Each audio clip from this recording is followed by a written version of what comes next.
La consommation des plantes médicinales sous différentes formes est en pleine expansion, mais le plus souvent on ne connaît pas la traçabilité.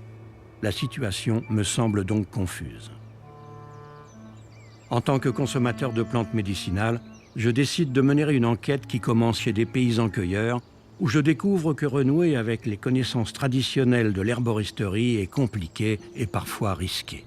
Ce qui fait l'efficacité ou l'usage d'une plante, c'est quand même lié à son milieu, à ce qu'elle a développé comme stratégie pour vivre dans un milieu donné.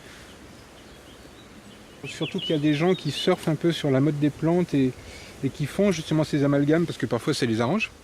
Il vaut mieux aller acheter son angélique en Chine parce qu'on va la payer moins cher que si on l'achète au producteur européen, alors que c'est pas forcément la même chose. En première intention, on utilise d'abord les plantes, les huiles essentielles, et puis après, si ça va pas trop bien, on complète par des médecines classiques, conventionnelles. Ce que beaucoup de mes confrères, malheureusement, ignorent.